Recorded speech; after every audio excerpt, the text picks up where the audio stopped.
Halo adik-adik, bertemu kembali dengan kakak dalam Bimbel Cyber mata pelajaran Bahasa Inggris.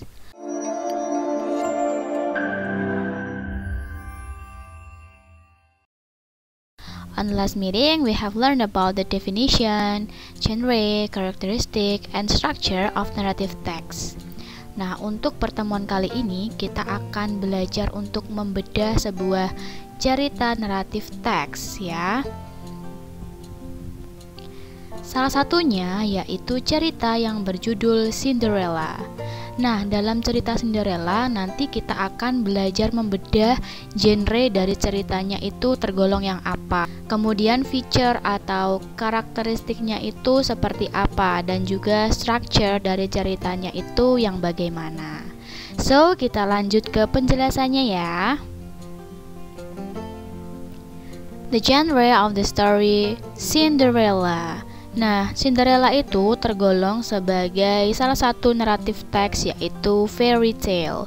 Di dalam cerita Cinderella itu banyak memuat unsur-unsur magis. Nah, kalau cerita dengan ciri-ciri magis berarti dia tergolong dalam fairy tale. Berikutnya, nah ini adalah cerita Cinderella. Ayo adik-adik di rumah kita baca dulu ya. The Story of Cinderella. Once upon a time, there lived a beautiful girl named Cinderella. She lived with two stepsisters and a stepmother.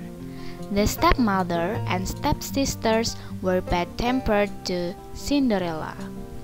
Her stepmother made Cinderella do the hardest work in the house, such as washing, cleaning the floor, and preparing the food for the family.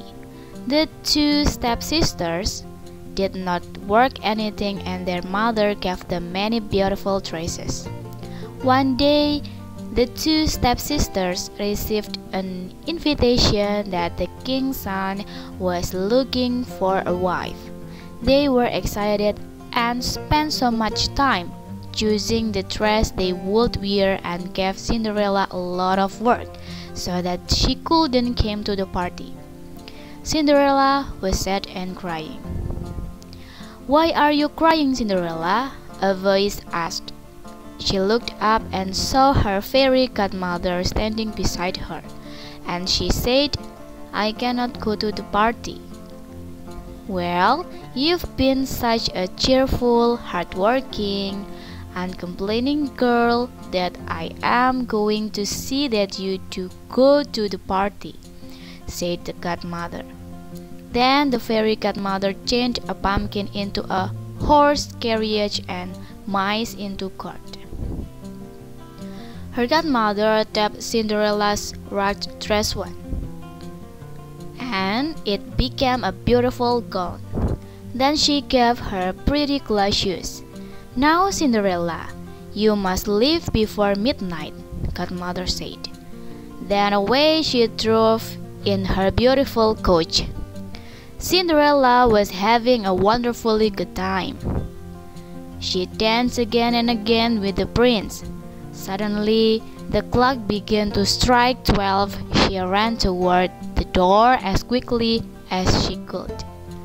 In her hurry, one of her glass shoes was left behind. The prince was sad. A few days later, the prince proclaimed that he would marry the girl whose feet fit the glass shoes.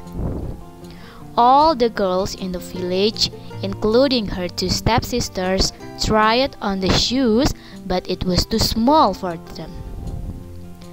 The prince was desperate. Suddenly, he heard a sweet song from inside the house.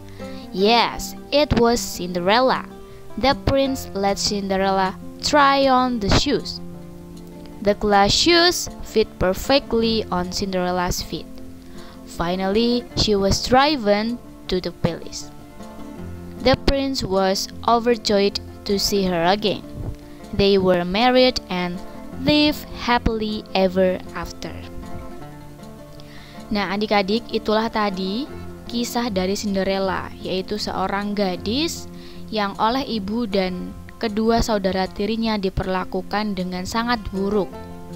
Suatu hari, ada sebuah undangan di mana putra dari seorang raja akan mencari calon istri, tetapi Cinderella tidak diperkenankan hadir oleh kedua saudara tirinya. Kemudian dengan bantuan ibu peri, Cinderella diubah wujudnya menjadi putri yang sangat cantik dengan menggunakan gaun dan juga sepatu kaca yang sangat indah. Tetapi bantuan yang diberikan hanya berlaku sampai pukul 12 malam. Dan Cinderella akhirnya melarikan diri dari pesta itu dan tidak sengaja meninggalkan salah satu sepatu kacanya. Kemudian sang pangeran mencari gadis yang mempunyai sepatu kaca itu, dimana jika ada seorang gadis yang cocok dengan sepatu kaca itu, maka dia akan menikahinya. Lalu semua gadis yang ada di desa itu mencobanya, termasuk kedua saudara tiri dari Cinderella. Namun ukuran kakinya tidak ada yang cocok. Setelah itu, Cinderella juga diperkenankan untuk mencoba sepatu kaca.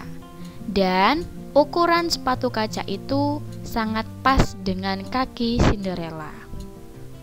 Akhirnya, Cinderella dibawa oleh pangeran, kemudian mereka menikah dan hidup bahagia selamanya. Nah, adik-adik, sekarang kita akan mencari features atau karakteristik dari cerita Cinderella. Karena cerita Cinderella itu merupakan bagian dari naratif teks, tentunya ciri yang pertama using action verbs in the past tense form, yaitu menggunakan action verbs dalam bentuk past tense. Nah, di sini ada banyak sekali dalam teks cerita Cinderella. Yang pertama ada lived, kemudian ada named, kemudian received, asked, looked up, dan masih banyak lagi.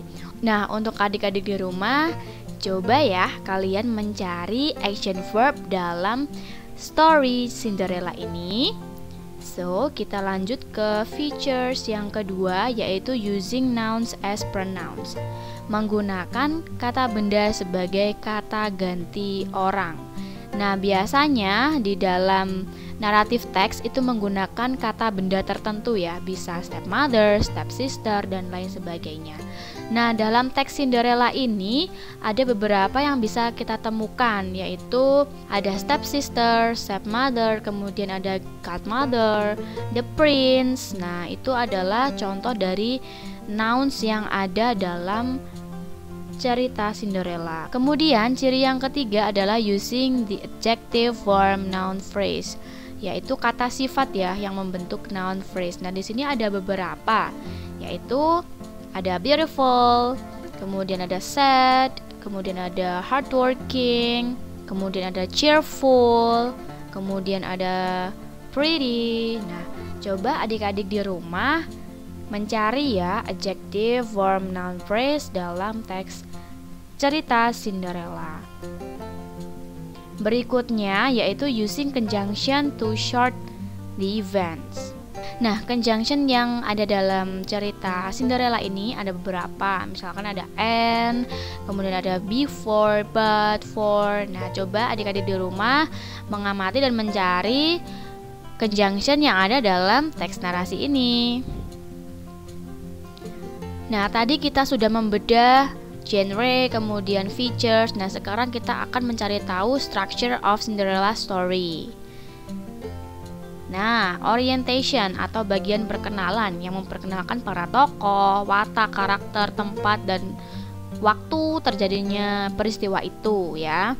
Nah, di sini biasanya terletak dalam paragraf awal. Once upon a time there lived a beautiful girl named Cinderella. Sampai dengan the two stepsisters did not work anything and their mother gave them many beautiful dresses. Nah, sampai dengan itu ya orientationnya. Kemudian untuk structure yang kedua adalah complication, yaitu awal munculnya sebuah masalah sampai masalah itu menjadi besar, menjadi klimaks, puncak dari masalahnya. Dimulai dari one day the two stepsisters received an invitation that the king's son was looking for a wife. Sampai dengan kalimat the prince was sad. Nah, itu merupakan sebuah complication dari cerita Cinderella. Nah, bagian selanjutnya adalah resolution. Pada bagian ini biasanya masalah itu mulai mereda. Ya, kalau dalam teks Cinderella ini dimulai dari kalimat a few days later the prince proclaimed that he would marry the girl whose feet fit the glass shoes, sampai dengan the glass shoes fit perfectly on Cinderella's feet. Nah, itu merupakan resolutionnya. Dan yang terakhir adalah reorientation atau keadaan terakhir si karakternya, atau juga bisa pesan moral yang hendak disampaikan kepada para pembacanya. Dimulai dari kalimat finally she was driven to the palace, sampai they were married and lived happily ever after. Nah, sampai dengan itu ya reorientationnya. Dan pada bagian ini sepertinya tidak wajib karena merupakan optional saja. Jadi kalau misalkan sebuah teks narasi tidak ada reorientationnya, nggak apa-apa, gitu ya adik-adik. Nah, itulah adik-adik pembahasan kita kali ini, yaitu bedah genre, features, dan juga structure dari cerita Cinderella. Untuk pertemuan selanjutnya, kita masih akan membedah sebuah cerita yang berjudul Bawang Merah dan Bawang Putih. Masih sama, kita akan mencari genrenya itu termasuk ke dalam kelompok apa, kemudian structure-nya dan juga features-nya. Seperti itu ya adik-adik. So, jangan lewatkan video-video menarik lainnya dari Bimbel Cyber. See you!